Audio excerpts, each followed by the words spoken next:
Committee for Monday, May 5th, 2025. In accordance with Board Policy 8311, the chair of a committee, at their discretion and after consultation with the staff liaison, may convene an in-person committee meeting. Otherwise, all committee meetings will be held electronically. Today's meeting is being held virtually and broadcast through Microsoft Teams. In order to conduct this meeting efficiently, all voting items this afternoon will be done by a roll call vote. Board committee members will say their names before making and seconding a motion, as well as when requesting discussion on an agenda item. Additionally, as a courtesy to the committee, I ask that you inform Ms. Faya or myself if you must leave the call by using the Teams chat feature so that a quorum can be maintained. Ms. Faya, please call the roll to determine the presence of a quorum of the committee. Thank you, Mr. Young. Ms. Lichter?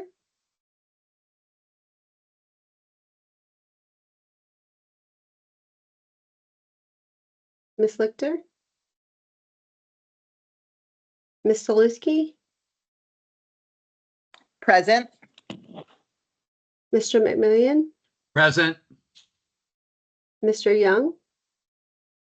Present. Thank you, Mr. Young.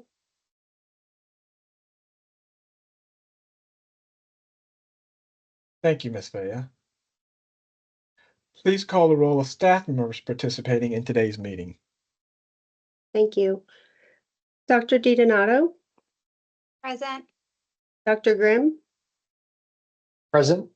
Dr. Jones? Present. Mr. Saris? Present. Ms. Rayfield? Present. Dr. Berquist? Present. Dr. Kraft? Present. Mr. Jamal? Present. Ms. Mashinda? Present. Ms. Blotner? Present. Ms. Forster?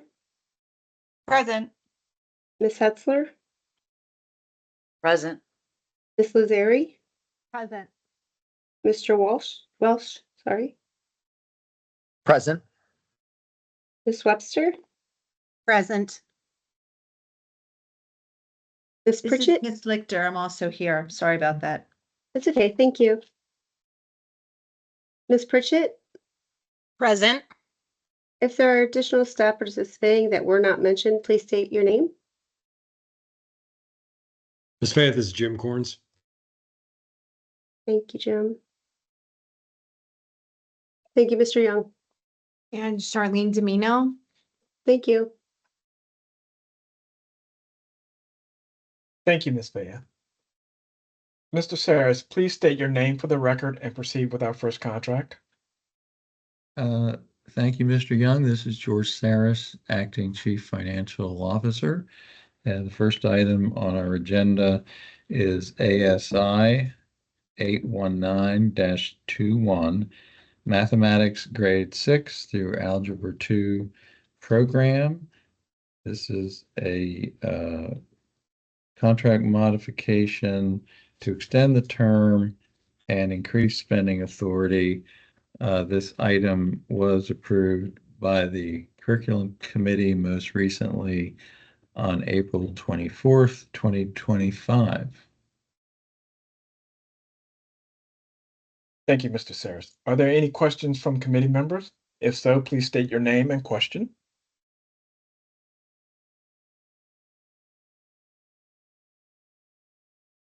Hi, Mr. this Saris? is Mrs. Zaleski. Yes, Mr. Lusky.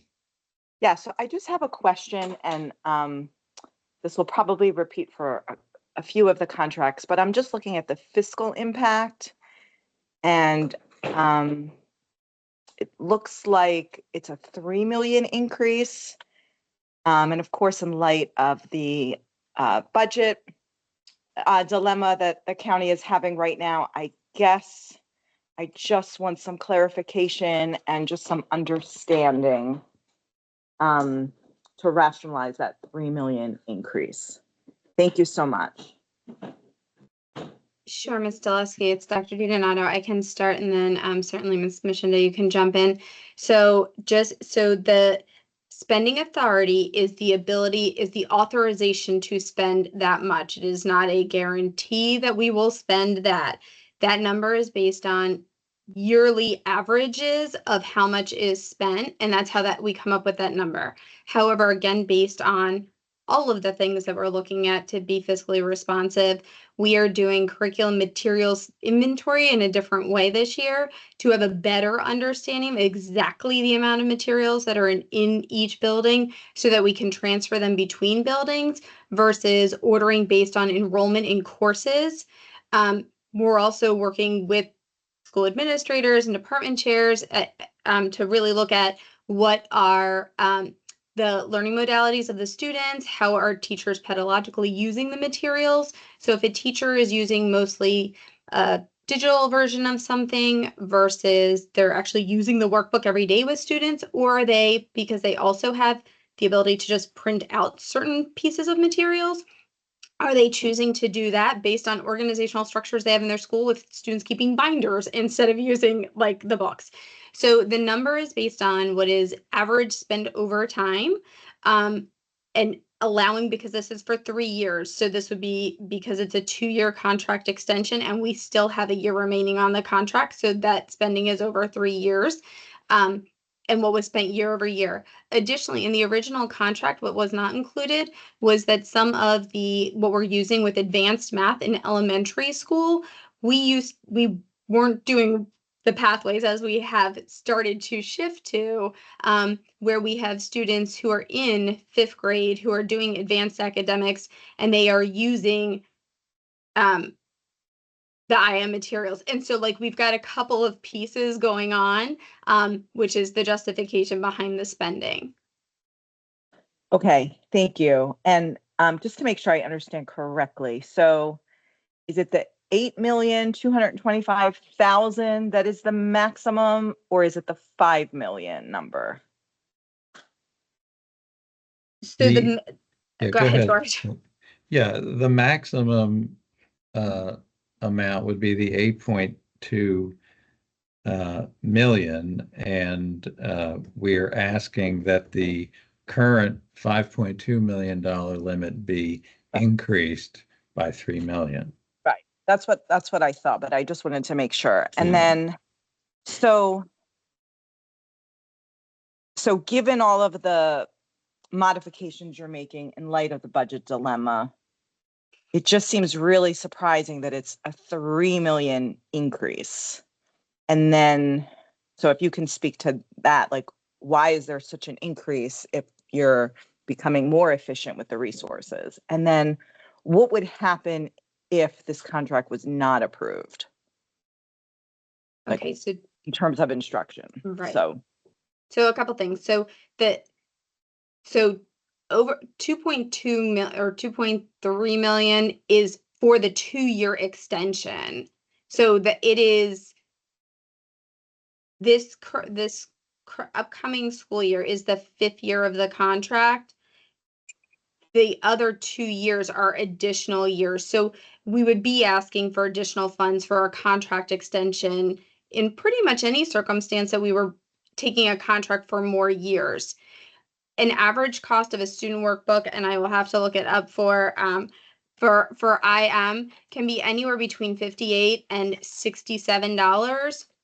And so if we're looking at the number of students within a grade level, that's how original calculations are done. Again, we priced out what will be the maximum that we would need with our efforts of trying to scale that back substantially. But what I did not want to do is come back in a year and a half to say, we scaled back, but not enough. And now I have to request additional spending authority another time, because that doesn't seem quite efficient use of everybody's time. And again, what we can show you is every year how much we spend on the contract. And what was not planned for in the original contract, which was the redesign of the advanced academics pathways. So previously, students just had their graders moved to 4th grade and did the 4th grade curriculum if they were in advanced academics. 4th grade did the 5th grade curriculum if they were in advanced academics, and 5th grade had a hybrid of things that they had for advanced academics versus actually the compacting of the curriculum, where students who are advanced are getting not just, oh, I no, that's wrong. They actually just skipped an entire grade level of fourth grade and went right into the fifth grade math, where they just skipped. Instead, we're compacting, which means we have to buy books for students that we didn't originally plan for. But we are doing is actually ensuring that kids are getting the full breadth of content that they need to continue with their math. So we're making instructional decisions to serve students, but in that process, we had to purchase materials. So if the board says, no, we're not going to increase spending authority, I would hope that the contract still gets extended, because if we don't extend the contract, that puts us at risk for having to implement a new math curriculum right in the timeline when MSD is going to be changing the whole math pathways the following year, which is not the best instructional support for our teachers nor our students. So I'd at least hope that the contract would be extended. If we were not given the increased spending authority, the materials are available digitally. For any student who has an IEP or an accommodation, or who that's their best learning style, teachers would have to print the materials for them. There are printable resources that increases teacher workload, so we're not trying to do that. They'd have to have a mechanism to help students stay organized and keep their things together versus a bound book. But would it conceivably be doable? It would be. It would create a additional burden on teachers and organizational things for students that would have to be accounted for.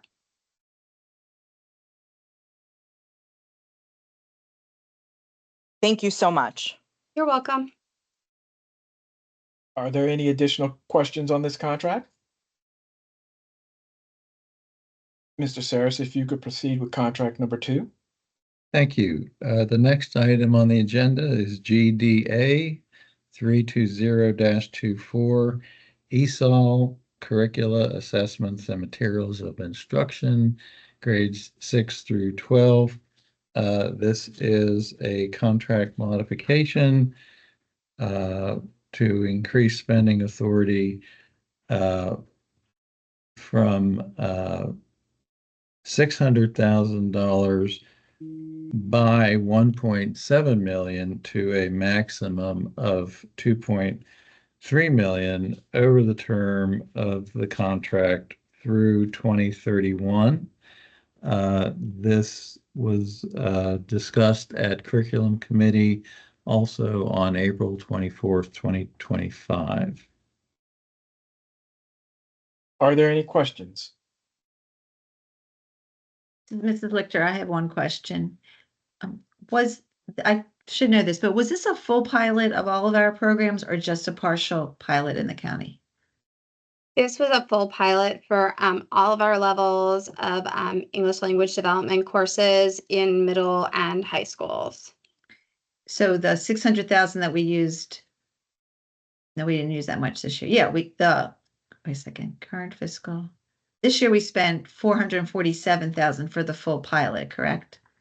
Correct. Okay, so then next year will there be, so did they get everything they need, or they'll be getting additional resources next year?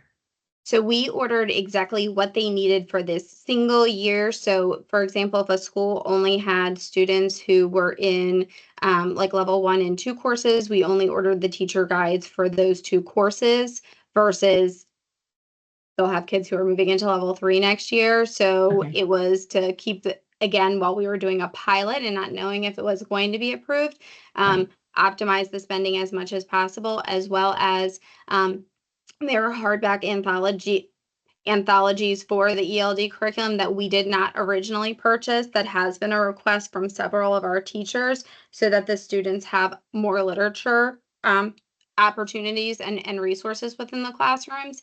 So that is something that we were exploring for future years. Okay, thank you. I was just trying to figure out this year versus the upcoming years. So thank you for that. No problem. Are there any additional questions? Mr. Saris, if you could proceed with contract 3. Yes, thank you. Agenda item NTA 520-25, instructional materials for Chinese, French, Spanish, and Latin upper level courses. This is a new 6-year agreement, and this item was discussed at Curriculum Committee on March 20, 2025. Are there any questions?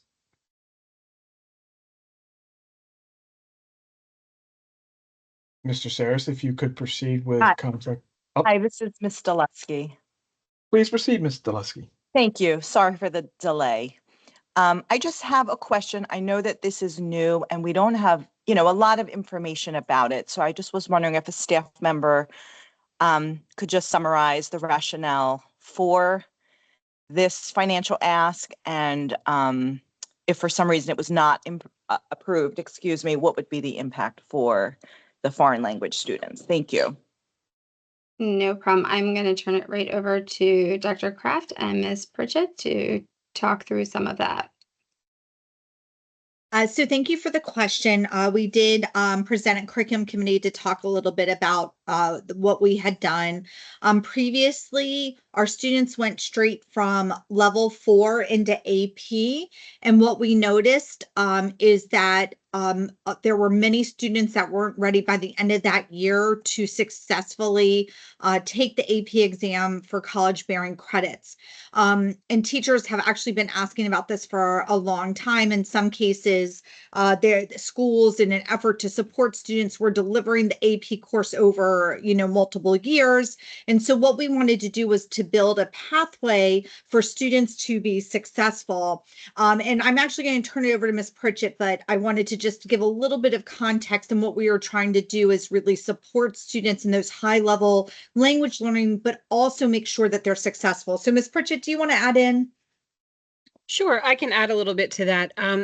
The course pathway going from level 4 straight into AP for some students was a very large jump in the proficiency level expectation.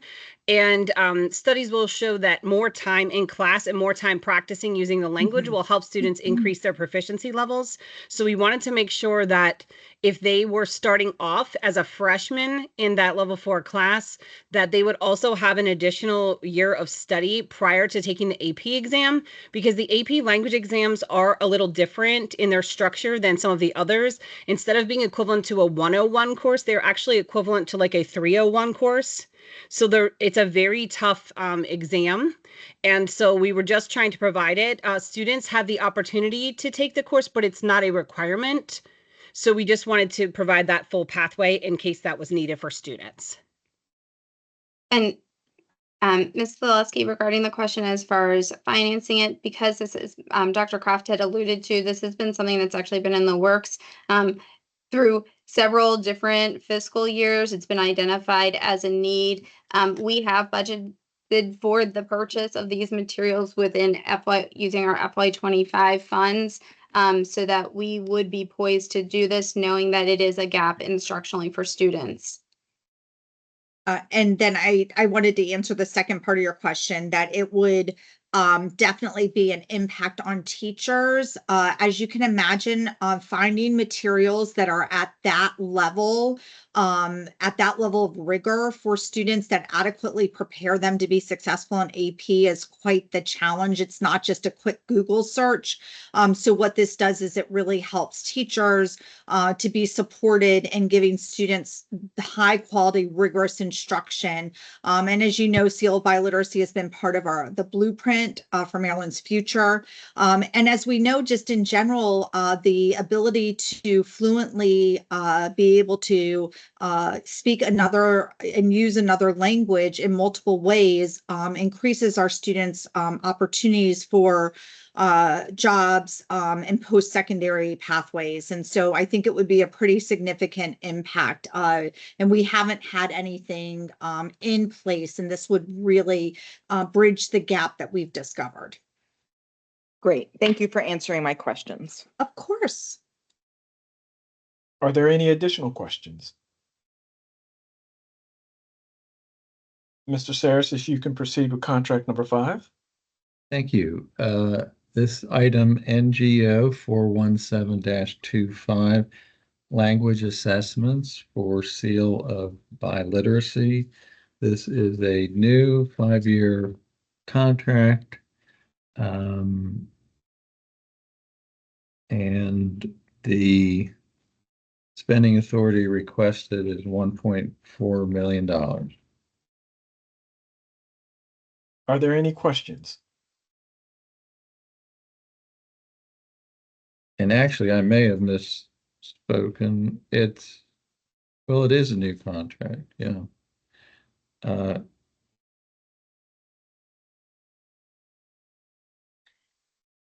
I have a question, Mr. Young, Ms. Lichter. Please proceed. I just was curious, does MSDE dictate which assessment we use to determine this, or is that county chosen?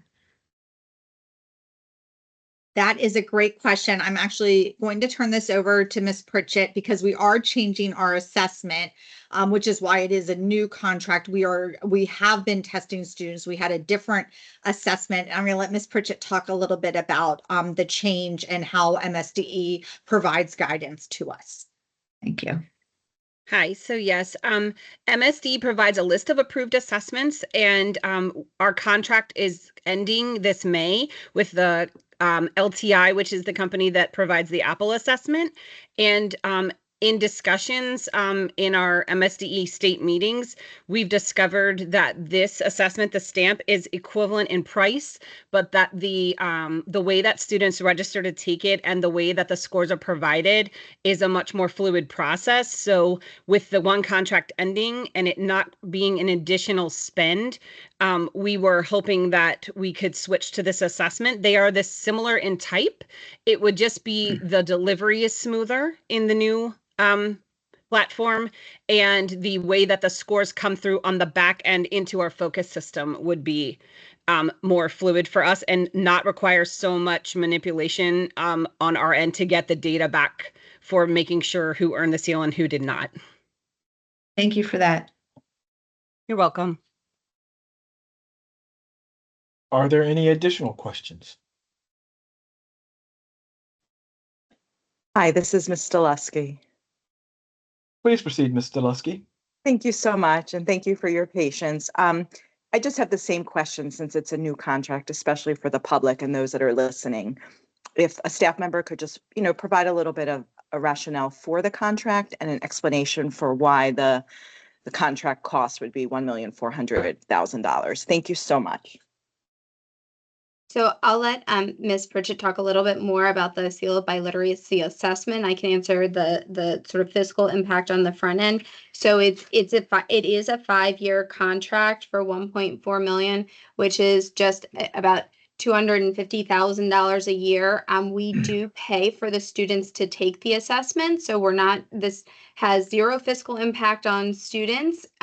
So we pick up the cost of the assessment for students to take this so that they can earn that seal of biliteracy. So while it is a large number on the end, it is for 5 years, and it is currently equivalent to the pricing that we have for our current assessment platform contract for the seal of biliteracy.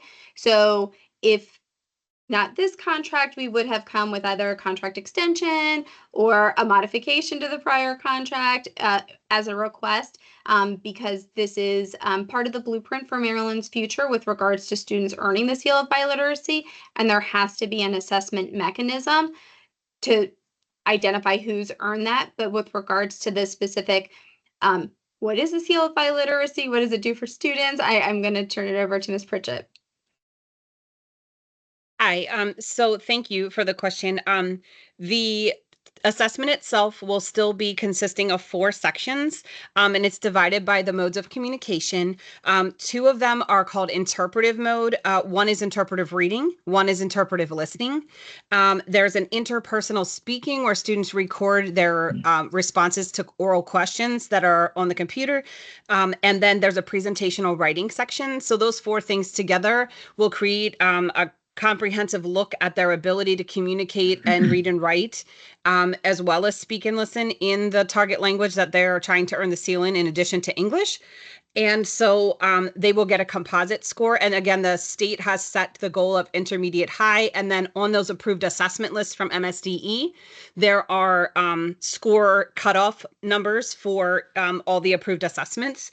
And I did want to mention that this company that we would be switching to does offer additional, less commonly taught and spoken languages in addition to the common ones that we typically test in. And so students would have more opportunities with the current company. Sometimes when students will ask, like they'll say, like, I speak Dari, can you test in that language?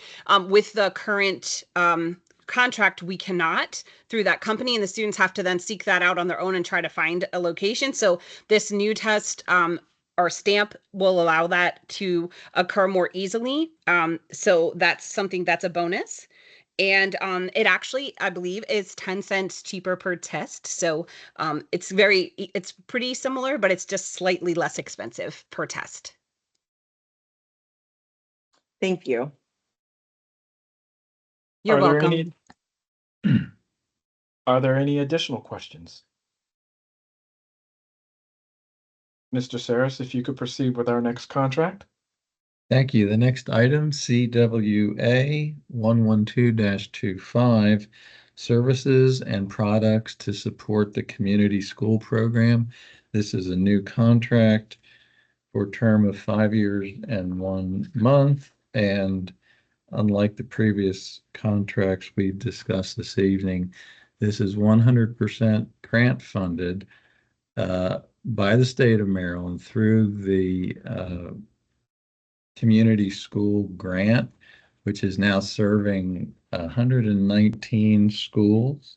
And these services are support wraparound services.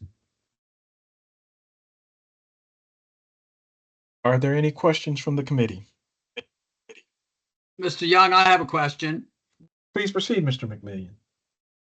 Mr. Saris, there's a number, I didn't count them, but there's a lot of vendors that are listed at the bottom of this contract that are not existing vendors. And then there's a statement that says they've completed all required forms and been deemed physically and operationally capable of performing service. So these are new vendors that have inquired about this contract and they're willing to come, meet our requirements and come aboard to try to get or try to pursue these contracts. Is that accurate?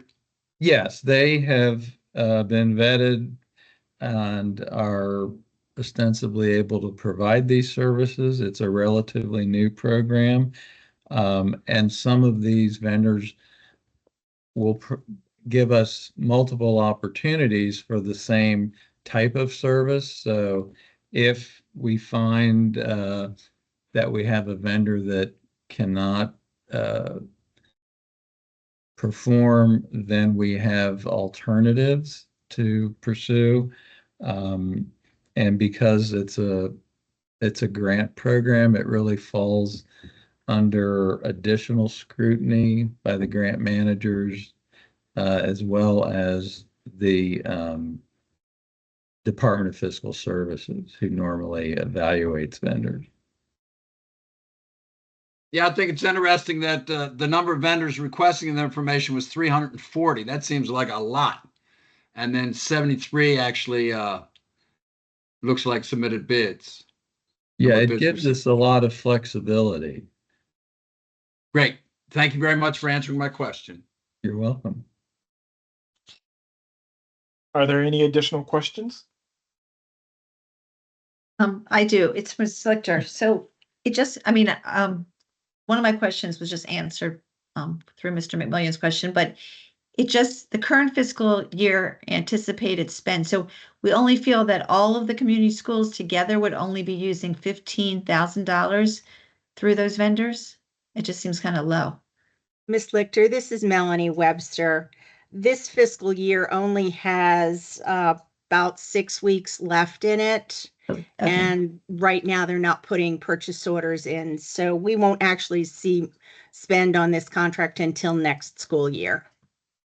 Okay, I guess the word anticipated threw me off. Okay, so that's this current school year.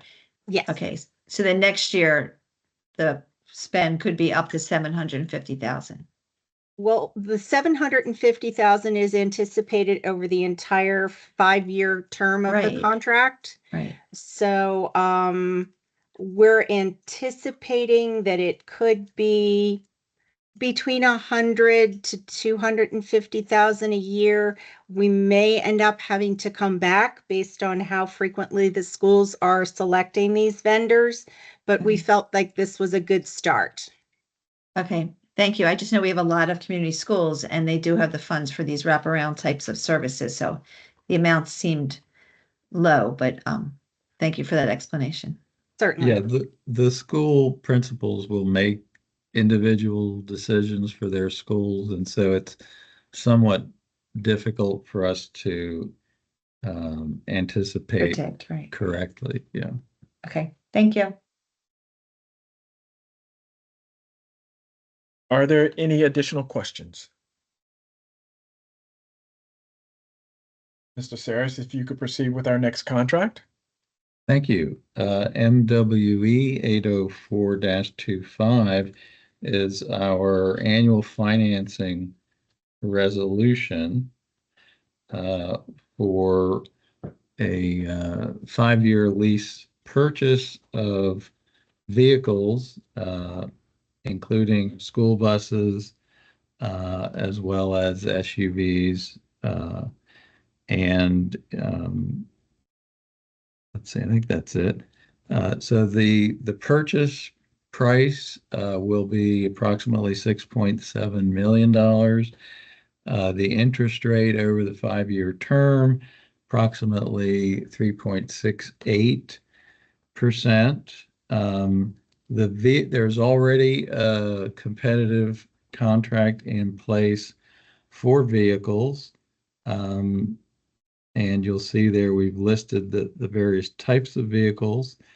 And because that contract, as well as the financing contract with Bank of America, are both in place, we simply request the board's approval to enter into the financing agreement, which is required by the IRS for tax-exempt organizations such as ours.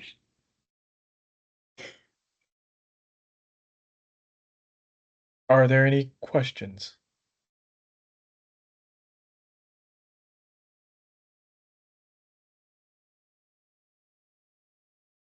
Mr. Saris, you can proceed with our next contract.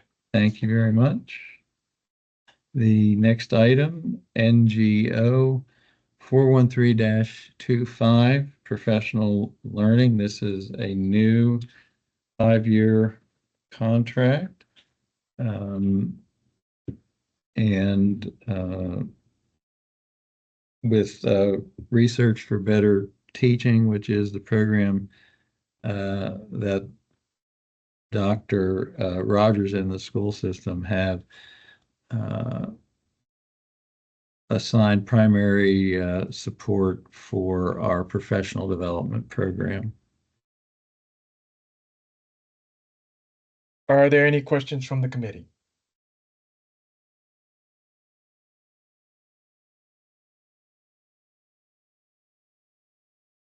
And this item is also 100% grant funded by our Title II federal grant.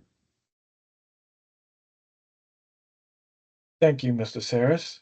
We'll proceed with our next contract. Dr. Grimm, would you proceed with contract 8? Yes, thank you, Mr. Young. Good evening. Good evening to our other members of the board on the committee. Our next contract, number 8, is DEI-613-25, Employee Professional Development Software. This new contract will provide for an employee professional development registration system. The system will allow employees to register for various BCPS training opportunities and will provide a post-training survey tool. This system also allows leadership to report data from professional learning registration and participation. Are there any questions from committee members?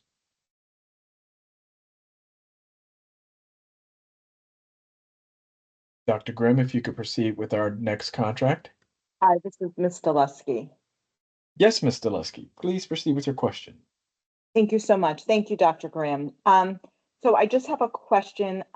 It sounds like this new training registration program, for lack of a better word, it will be more efficient for teachers. But if you can just take a quick moment and just talk about the benefits of this program and the rationale for the spending. Thank you. You're welcome. And I'm going to say a few words and then I am going to turn it over to Dr. Berquist, who's here and can talk more about it. We actually have a registration system product right now that is in place. This new contract will take the place of it.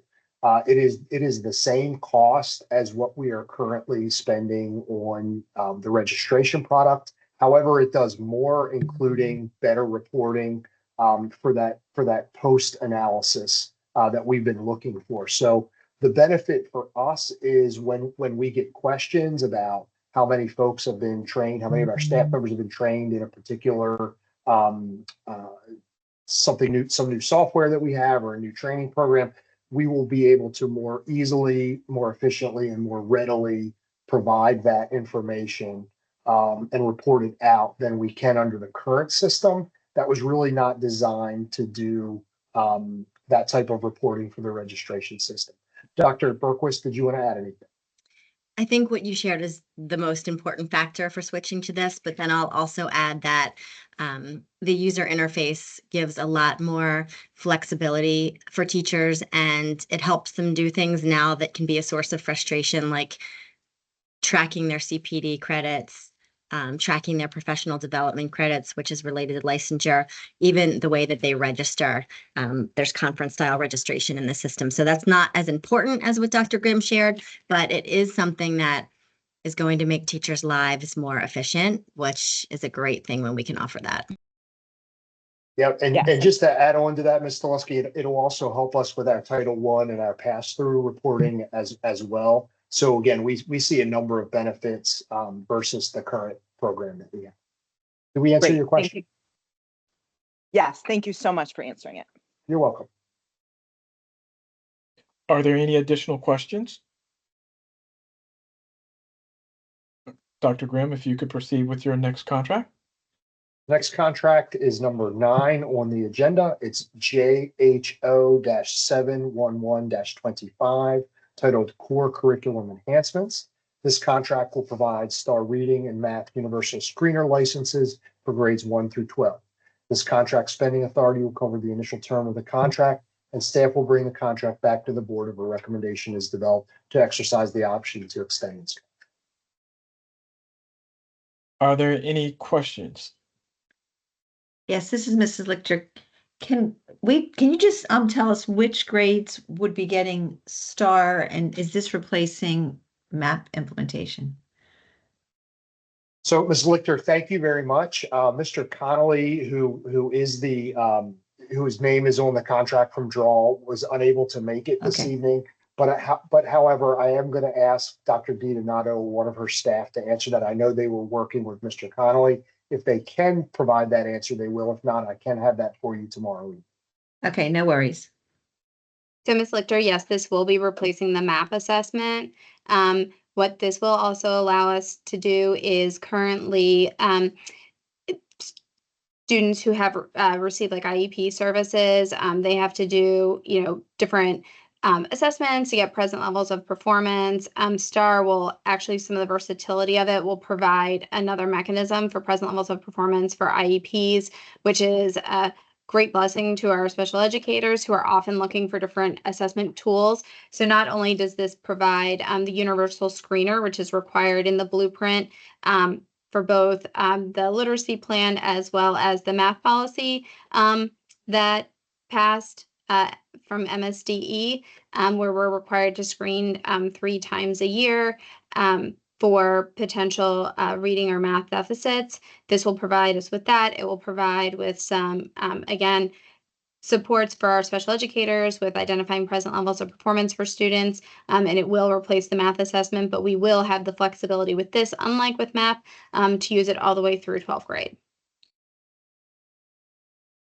Thank you. You're welcome. Are there any additional questions?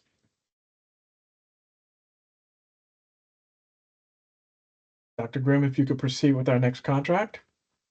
Our next contract is item number 10. It's contract NGO-406-24, Telecommunications Master Service Agreement. This contract modification will provide for the continued purchase of telephone services for all BCPS schools and offices. Approval is requested to increase contract spending authority by $3 million, bringing the revised total contract spending authority to $4,388,040, with one awarded contract approved by the board on December 5th, 2023, and adding a second awarded contractor, Verizon Business Network Services, LLC. This contract modification will increase spending authority for the remainder of the contract. Are there any questions?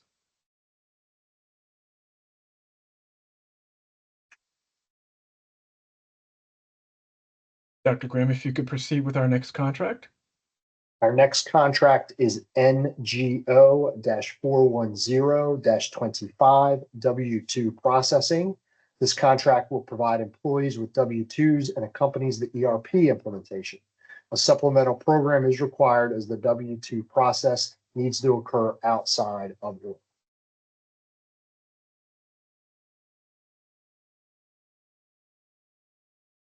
Are there any questions?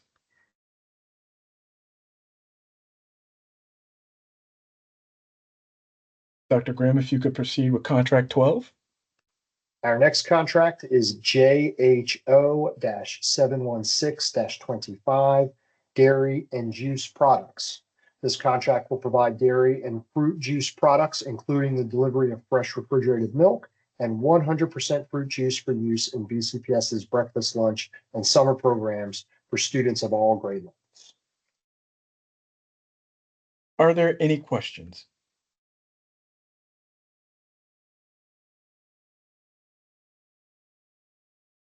Dr. Grimm, if you could proceed with our next contract. Our next contract, number 13 on the agenda, is contract DEI-610-25, AHERA Inspection Services. This contract will provide for Asbestos Hazard Emergency Response Act inspections. Work performed under this contract complies with federal regulations under AHERA and ensures the health and safety for students, staff, and visitors by reviewing existing management plans, inspection reports, building documents, and provides tri-annual re-inspections for all previously inspected facilities to comply with these requirements. Are there any questions?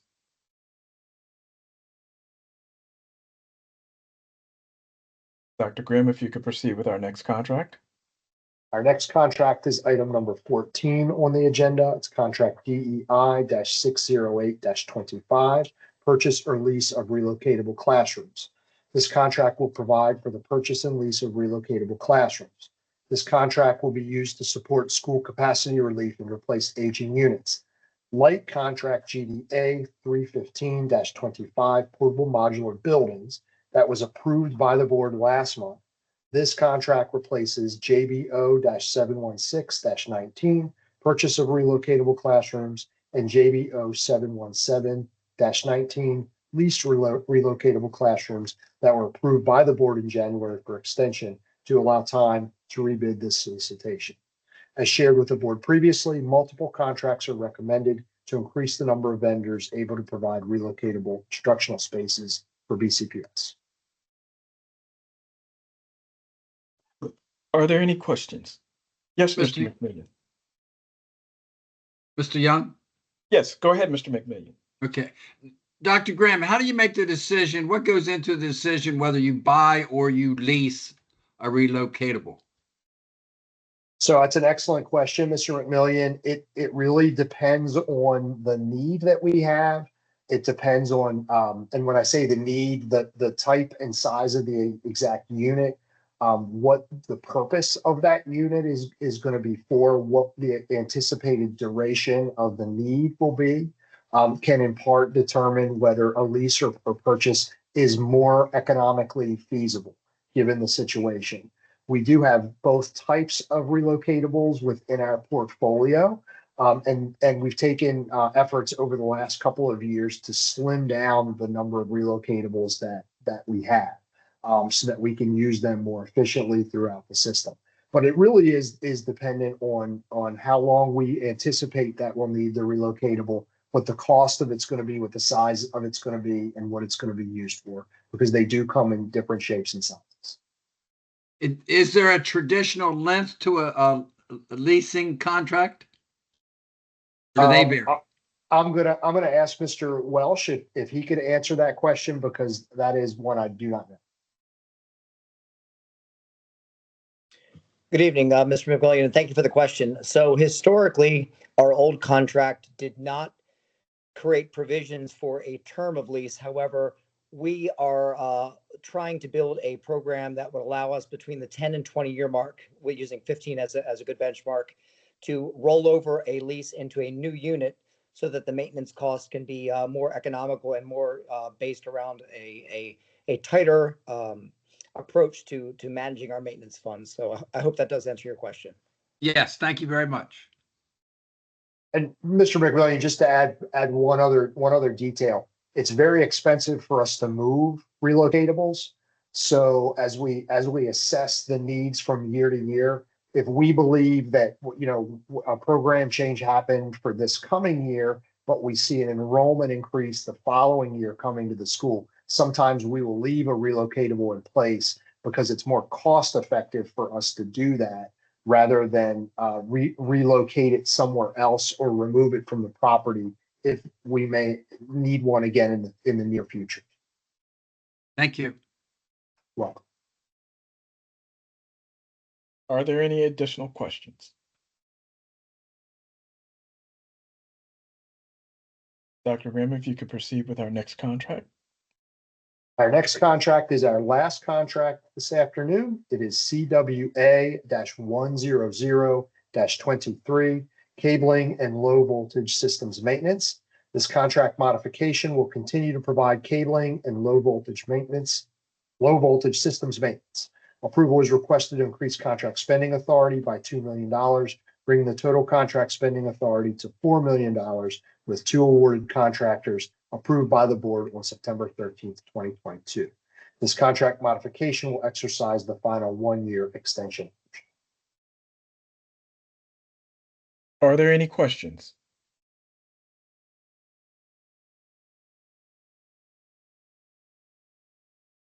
Dr. Grimm? Yes, sir. I show a 16th contract, DEI-607-25, Lock Raven High School Electrical System Upgrade. And you would be correct. And I don't have that quite in my notes. Thank you very much. This is a construction contract for which competitive bids were solicited for all labor, materials, and associated work to replace the aging and obsolete electrical service and distribution system at Lock Raven High School. Thank you very much, Mr. Young. No problem. Are there any questions from the board members?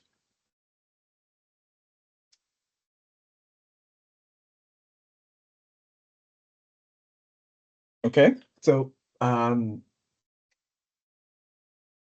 to making the motion, I am just going to break this into 2 and separate out contract number 10.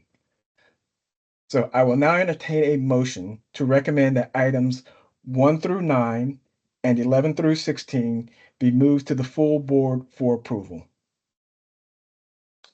So moved, Stileski. Is there a second? Second, Lichter. The question is on the recommended approval of contracts 1 through 9 and 11 through 16 to the board for action. Those in favor, please say yes. Those opposed, please say no. Ms. Vea, please call the roll. Thank you, Mr. Young. Ms. Lichter? Yes. Ms. Stileski? Yes. Mr. McMillian? Yes. Mr. Young? Yes. Thank you. I will now entertain a motion to recommend that item 10 be moved to the full board for approval. So move, Lichter. Is there a second? Second, Stileski. The question is on the recommended approval of contract 10 for board action. Those in favor, please say yes. Those opposed, please say no. Ms. Fayette, please call the roll. Thank you, Mr. Young. Ms. Lichter, Yes. Ms. Slewski, Yes. Mr. McMillan, Yes. Mr. Young, Recuse. There being 3 in the affirmative, the motion passes. Contracts 1 through 16 will be moved forward to the board. The last item on the agenda is announcements. The next Building and Contracts Committee meeting will be held on Monday, June 9th, 2025 at 5 p.m. Is there any further business? Hearing none, the meeting is now adjourned. Thank you for joining us. thank you. Thank you very much. Thank you. Good night, everybody. Have a good evening.